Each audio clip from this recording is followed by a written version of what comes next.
Tim hukum dari Prabowo Gibran ini menyampaikan gugatan tim hukum Capres-Cawapres Anies Mohaimin dan juga Ganjar Mahfud cacat formil sehingga sengketa yang diajukan ke Mahkamah Konstitusi dinilai salah kamar. Hal ini disampaikan Wakil Ketua Tim Hukum Prabowo Gibran Oto Hasibuan usai mengajukan permohonan sebagai pihak terkait dalam sengketa pemilu pada Senin malam. Oto datang bersama dengan sejumlah advokat senior yang tergabung dalam Tim Hukum Prabowo Gibran. Oto yakin gugatan soal keabsahan Gibran sebagai kandidat di Pilpres hingga dugaan pemanfaatan bansos di Pilpres harusnya masuk ke ranah Bawaslu bukan ke Mahkamah Konstitusi. Sedangkan sekarang yang diajukan oleh pemohon adalah pelanggaran-pelanggaran, bansos lah, kecurangan lah, dan sebagainya yang dikatakan dipersoalkan tentang Gibran, dikatakan bahwa tidak memenuhi syarat untuk dicalonkan menjadi wakil presiden. Itu juga saya kira sudah gampang dipatahkan.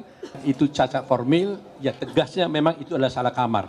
Seharusnya mereka kalau mempersoalkan tentang itu, tentang proses, ya pelanggaran-pelanggaran, itu kamarnya adalah di Bawaslu, tapi tidak di MK. Jadi dengan demikian, dengan mereka mengajukan ke MK, tapi dasarnya adalah mengenai pelanggaran-pelanggaran, maka itu adalah salah kamar.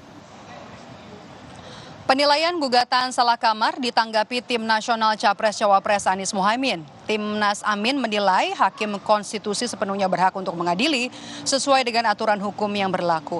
Menurut Timnas Amin, saudara, kecurangan dalam proses Pilpres yang memengaruhi hasil Pilpres 2024 di KPU tentu masih masuk dalam konteks perselisihan hasil pemilu. Bahwa permohonan yang kami ajukan cengeng dan salah kamar. Kami dari Timnas Amin perlu menegaskan bahwa pelanggaran-pelanggaran sengketa yang kami ajukan, petitum dari kubu 01 ke MK mengenai proses kecurangan Pilpres.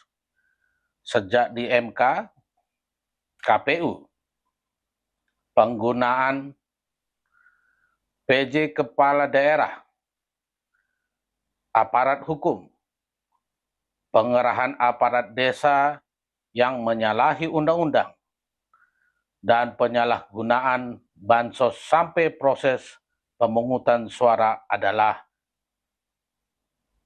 perselisihan tentang hasil pemilu karena proses yang curang dan bermasalah.